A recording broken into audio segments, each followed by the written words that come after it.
Funding for this program is provided by the Star Foundation and Ann and Peyton Lake.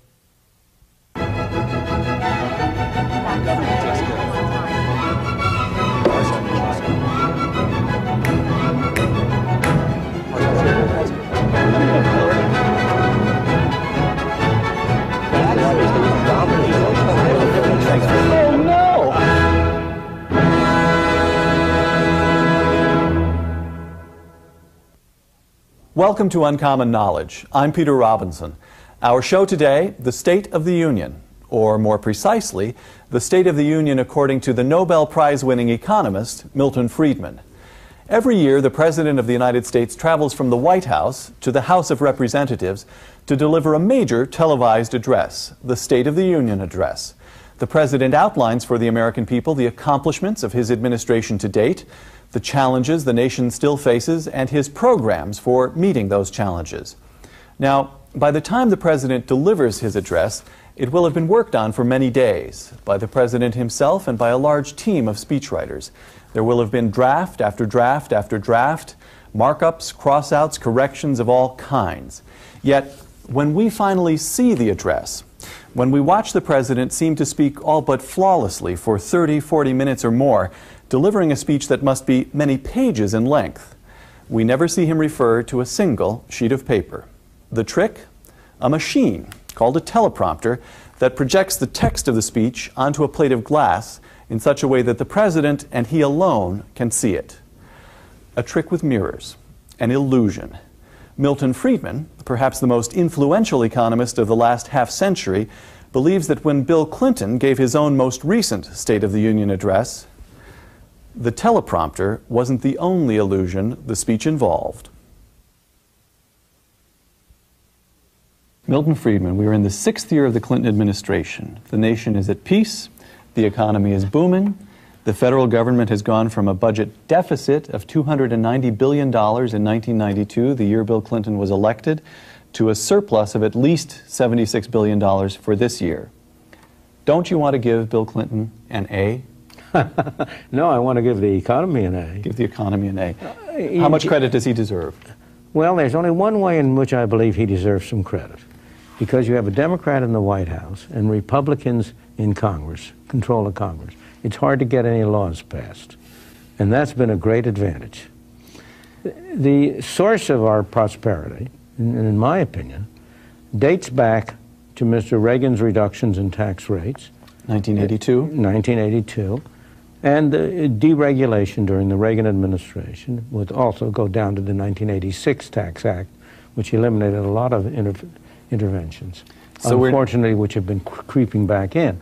And that unleashed a private enterprise boom, which we're still benefiting from. We're not in the 6th year of the Clinton expansion. We're in the 17th year of the Reagan boom. Exactly. Of the Reagan, I won't call it a boom, because it really hasn't been a boom. It's been a very good, healthy expansion. Steady, sustainable. It's a boom in the stock market. But so far as the economy is concerned, the average rate of growth is not out of line with what it's been in the past many times. That's in line with historical standards. The long-term rate of growth since the Civil War, for example, is in the order of about 3 to 4% a year, of which 1% is population growth, 1.5 to 2% per capita growth, and we're in about that same range. But it's been a notable period for other things. It's been a notable period because we've had this expansion at the same time that inflation has been brought down and relatively stable, and for that the credit belongs to the Federal Reserve under the leadership of Alan Greenspan. I think Alan Greenspan deserves more credit for that than anything else. More credit than he's being given, or more credit than Bill Clinton is more being credit. given? Oh, Bill Clinton deserves no credit for that. Right. That's entirely a result of the Fed and its behavior. The Fed has done a lot of bad things in the past, so I'm delighted to be able to give it credit for one good thing, and it's done very well under Alan Greenspan. Does the, so to speak, extra constitutionality of the Fed disturb you? Yes. I have always been in favor of abolishing the Fed from a primarily from a political point of view. And how would you handle the currency? How would you then manage the currency without the Fed? My favorite proposal is to have a fixed amount of what's called high-powered money and just keep it there. Just keep the money supply static? Not the money supply. high-powered money, the Which is? currency plus the reserves in the banking system that are now deposits in the Fed, but and under my system you would convert to currency. So you would eliminate the policy functions of the Fed, but you might keep a few of their statisticians around to keep tabs on the money supply. Well, no, but that's a relatively technical and modest. You don't even have to do that. You just have to keep somebody around to make sure that you replace the worn-out notes and keep the stock quantity of money in that narrow sense of currency, essentially, unchanged. Or, if you want, growing at 3% a year, but some purely mechanical regime. Given that you do have a Fed, it makes a great deal of difference how it performs. I believe that the inflation that we had in the 70s was primarily the responsibility of the Fed. I believe that the Great Depression of the 30s was primarily the responsibility of the Fed. So I'm not, it has in the past done a great deal of harm, but as it happens in this last 8 years or so, it's been very good and has just the last 8 years, or would you give high marks to Volcker as well? Well, in that case, Greenspan's predecessor. That's an interesting case, because you have to give the credit there really to Reagan. There is no other president who would have stood by while the Fed followed the policy it did. If you remember, you don't remember that period, but if you go back, actually, but I had just started at the White House in those days. Well, if you go back to that period, stopping the inflation that was raging, which reached double-digit levels at the end of the 70s and early 80s, required stepping on the brakes hard and produced a recession. And if you remember, Reagan's popular ranking went way down in the polls. Down into the 30s. 30s, right. No other president would have stood by and said to the Fed, keep doing what you're doing the right thing. But Reagan did do that. And that's what enabled Volcker to do what Volcker did. Back to the present to find out what Milton Friedman thinks of President Clinton's legislative goals for the rest of his term. Let me ask you to apply your thinking to the principal points of Bill Clinton's program for the remaining couple of years in office. The president's program is intended, we'll take old folks first, to, I quote now, address the challenge of a senior boom by using the budget surplus to help save Social Security. Well, but the proposal, if you look at it in detail, is a complete fake. A complete fake? Absolutely. He wants to take 60%, a little more than 60% of the budget surplus over the next 15 years. Where does that come from? He's counting that twice. That comes from the proceeds of the payroll taxes that are now in, which in principle, though not in practice, are supposed to be used for Social Security, but which have indeed been financing every regular events. If he doesn't do a thing about the surplus, that would still end up in bonds in the hands of the Social Security so-called trust fund. You say he's guilty of a little bit of a flim-flam game with the books. Within 48 hours of that State of the Union address in which he made this proposal, Alan Greenspan, whom you have just praised, endorsed the proposal in general terms, not specific terms, but he endorsed the proposal, and the Republicans in Congress said, yep, that's a good idea, sign us up for that too. How is it that he's able to get everybody to go for what you call a flim-flam game? Well, look, do you need to ask that question now after 6 years of Clinton? How he's been able to get one flim-flam game after another? How he's been able to bamboozle the people into thinking that he deserves higher ratings because he lies. Clinton is a superb politician who has the most extraordinary capacity to exude sincerity. He's an incredible phenomenon. I think he's a genius. But go back to the Social Security program. The first thing to be said is that all this nonsense about saving something for Social Security is pure fiction. We do not, it's wrong to think that what people are paying into Social Security by what people are paying in the form of wage taxes is what they're paying for their own security. There is no relationship whatsoever. We have a system under which you have a set of taxes for Social Security, named for Social Security, but it doesn't matter. They're payroll taxes, terrible taxes, regressive taxes. Nobody, you could not get a legislature to vote such a tax on its own. Can you imagine proposing a tax that we're going to impose, let's say, 16% tax on all wages from the first dollar up to the up to a maximum and nothing beyond that. Can you imagine voting that? Similarly, we have the other side of the picture is that we have made a series of commitments to people like me. I receive Social Security payments. Oh, so it's my payroll tax that goes to you? Absolutely, absolutely. It's not only your payroll tax, it's your income tax, it's whatever taxes you pay. I get them. You know, and if you think you're going to get them, you're kidding yourself. It is a fundamental deceit hoisted upon the American people and sustained for lo these 6 decades. Absolutely. If you read the Social Security brochures, they say this is a system under which you are putting aside money now for your retirement. And that's nonsense. That is utterly fake. But let's suppose it were true. All right. For a moment.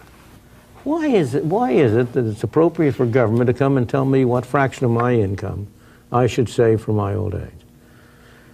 If that's okay, why can't it come in and tell me exactly what fraction of my income I have to spend for food, what fraction for housing, what fraction for clothing? Let me show you the absurdity of this. All right. Consider a young man of 35 who has AIDS, for whom the expected length of life is 10 years, or at the most, maybe. Maybe there'll be a cure. But his expected length of life is not very long. Is it really intelligent for him to put aside 15% of his income for retirement at age 65? It's outrageous. It's outrageous. Outrageous. Exactly. The only word you can give to it. And in my opinion, the whole Social Security system is an outrage. If Social Security is an outrage, what would Milton Friedman do about it? How would you get rid of it? Very simply. Here, I'm entitled to a certain number of payments in the future. Have the government give me a bond equal to the current present value of what expected value of what I'm entitled to. You have already accumulated some rights. And so have the government give you a bond which will be due when you're 65, which will be the present value of what you've already accumulated under the law, and then close the whole thing up. And just close the books. Everybody gets what he's been promised. The unfunded debt under Social Security is funded. It's made open and above board. There's not a penny of transition costs, and everybody in my world, the payroll tax would be abolished, would be eliminated. It's the worst tax we have on the books, and everybody would be free to do what he wanted about his own retirement. Okay. And he would do, and on the whole, he would do very well. Now, undoubtedly, people who argue against that say, well, what are you going to do about these people who are so careless and so unprudent that they don't accumulate anything for retirement? Well, that's a general problem. What do you do about people who are poor, who whether for their own fault or not for their own fault? Society, you and I and society in general is not willing to see them starve to death. Correct. Well, I have always been in favor of having a program under which, a negative income tax, under which you will have some minimum income you will provide for people, whether they are poor, whether they are indigent because they're wastrels, or whether they're indigent because they're in bad health. Even if it's their own fault, they don't starve. The problem is, it's always seemed to me absurd that you make 100% of the people do something in order to make sure that 1 or 2% of the people don't behave badly. Milton, that negative income tax proposal actually started to go someplace, if I remember my history correctly. That actually started to go someplace during the Nixon years, didn't it? Yes, didn't Cap Weinberger? No, Moynihan, Pat Moynihan. Moynihan. And what happened to it? Why did it die? Because of public pressure, it was converted into a program that I testified against. It's what happens in Washington all the time. Right, right. Okay. Next question. What would Milton Friedman do with the mounting budget surplus? We've got $79, $80 billion more coming in this year than the government will. I am in favor of reducing taxes under any circumstances, for any excuse, with any reason whatsoever, because that's the only way you're ever going to get effective control of government spending. Sooner or later, if you choke off the supply. If you don't reduce taxes to get rid of that surplus, it's going to be spent. The rule from not only the last few years, hundreds of years, is that governments will spend whatever the tax system will raise, plus as much more as they can get away with. The Republicans are calling for a 10% It's not enough. cut. Not enough. What is it? Now, Dan Quayle, who's running for president, has this is the most extreme may be the wrong word, but this is the most dramatic proposal I'm aware of that's on the table anywhere at the moment. He's called for a 30% cut. Is that enough? I don't know. I would cut as much as you can get away with. So you'd run the numbers and give back virtually all What the do you surplus. mean give back? Not Excuse take. me. You'd not take. You'd lower taxes. You know, this idea of giving back, which is a word we use, assumes. I take back my words, but go ahead and ram them down my throat. Yeah, but it assumes that every individual is the property of the government, and that all of the income that you earn is really the government's, and it decides how much you can keep and how much it gets. I've always said it treats people as if they were running around with an IBM card on their back which says, do not mutilate, punch, or disturb. Right, right. You've got more money coming in at the moment than is going out. You ought to reduce taxes by enough to generate a You don't want to pay down the debt. Oh, no, I want to generate a deficit because I want pressure on it to get the government to spend less. You like a federal deficit. No, I don't like a federal deficit, but I like lower government spending. All right.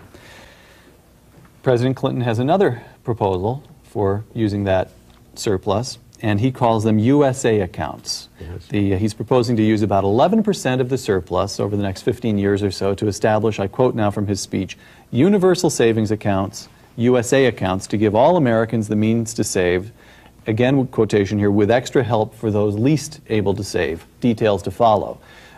You like that idea? No, I think it's a terrible idea. You know, the idea is saying, I'm going to take your money, but then I'll give it back to you if you do with it what I tell you to do. Is that the way you have a free society of free, self-reliant individuals who are responsible for themselves? It's a terrible Do you even agree with the premise that the savings rate is too low in this country? I don't agree with that premise. What is the right savings rate? Well, gee, you're the Nobel Prize winner. I thought right you'd be able to savings clue me rate in a world in which you did not have distortions, in which you did not have government stepping in and distorting the rate at which people save and not. The right saving rate is whatever all of the people of the community separately want to save. How much you want to save, how much I want to save. Why shouldn't people be free to save what they want? Milton, look, here's the question. Let's move to a more theoretical question. Why do we end up with so many stupid government programs when we're supposed to be so smart in our own private affairs?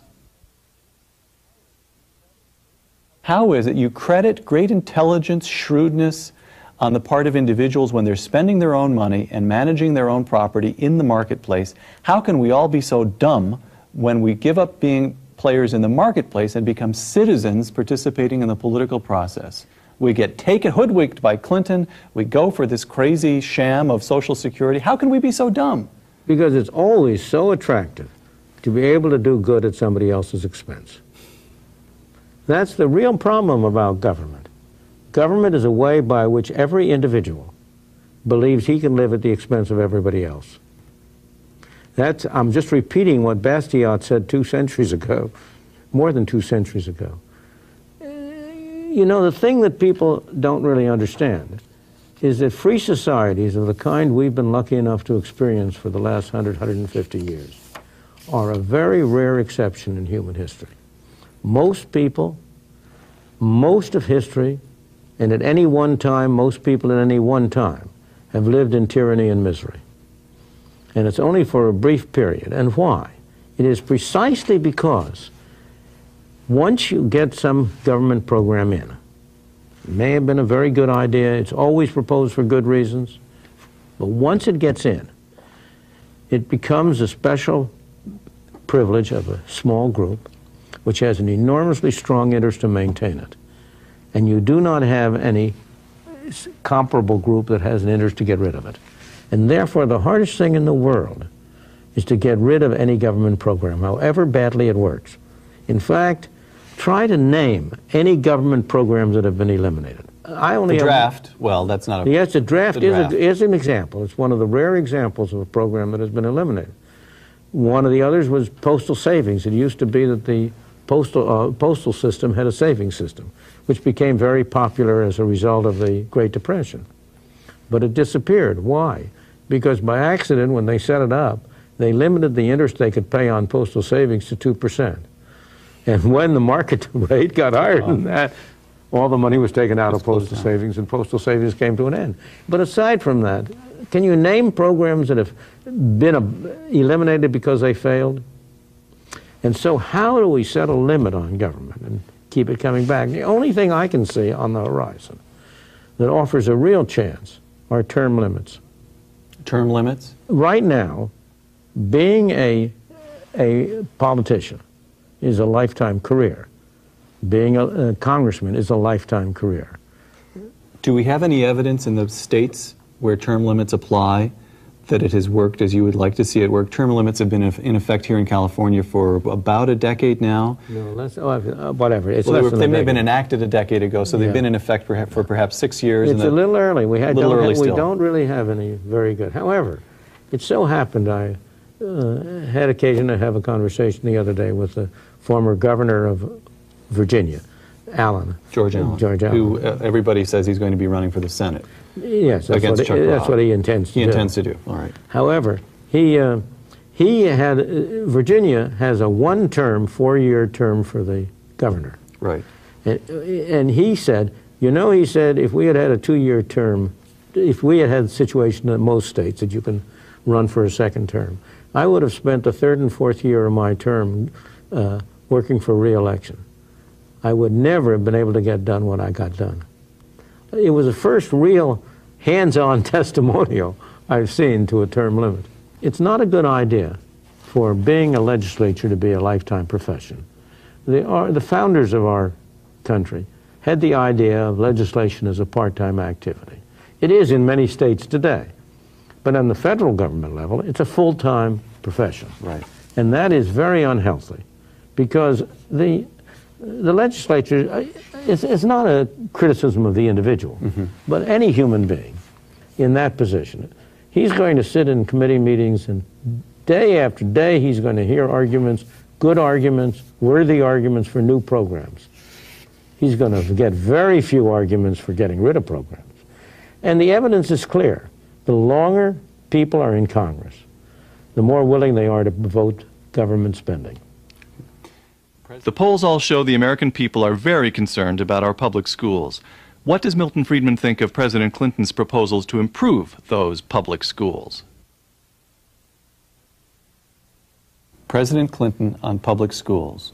He calls, according to the White House fact sheet, he wants to, I quote, raise standards and increase accountability in public schools. This is, I got to take a deep breath to get through this. Raise standards and increase accountability in public schools through proposals to end social promotion, bring high-quality teachers into the classroom, intervene in failing schools, provide school report cards to parents, strengthen our commitment to smaller class sizes, and boost our efforts for school modernization. What grade do you give that proposal? F. F. What does it mean? It means more government control of schools. What do we really need in schools? We need competition. What we have is a monopoly, and like every monopoly, it's producing a low-quality product at a very high cost. The way to improve that is to have competition, to make it possible for parents to have a choice of the schools their children attend. All high-income people have that choice now.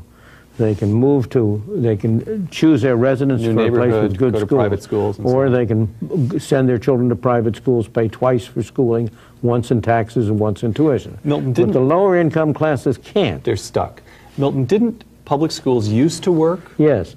When I graduated from high school in 1928, there were 150,000 school districts in this country. Today there are 15,000, and the population is twice as great. In the early days, you had local control of schools, and there was effective competition between a large number of local areas. But school districts got consolidated. They got run not by local people, but by the professional educators. And most important of all, in the 1960s, you began to have the emergence of teachers' unions taking control of schools.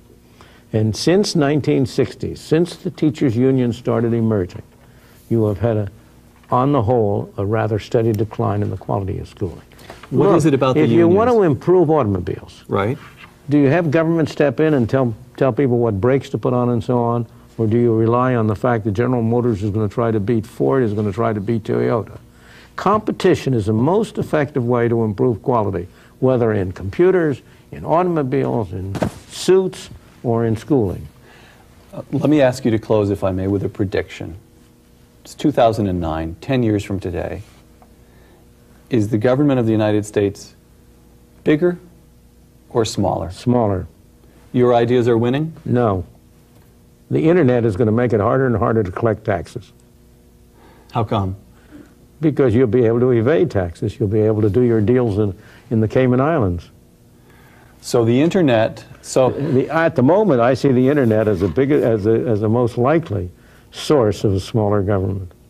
but it's not, in your mind, it really will have an effect. That's not speculative. It's No, coming. I believe it will, and I believe it's having it now. I see. Okay. Milton Friedman? Bill Clinton, I hope you're taking notes. We'll send a tape of this to the White House. Milton That's Friedman, all right, I assure you. thank you very much. Okay. Thank you. Thank you. Dr. Friedman believes the government should be smaller and that it will become so. Maybe some future president will preside over such a small government that he can shrink up the State of the Union address enough to get rid of the teleprompter and deliver the speech from memory. I'm Peter Robinson. Thanks for joining us. For more information, visit our homepages at www.hoover.stanford.edu or kteh.org.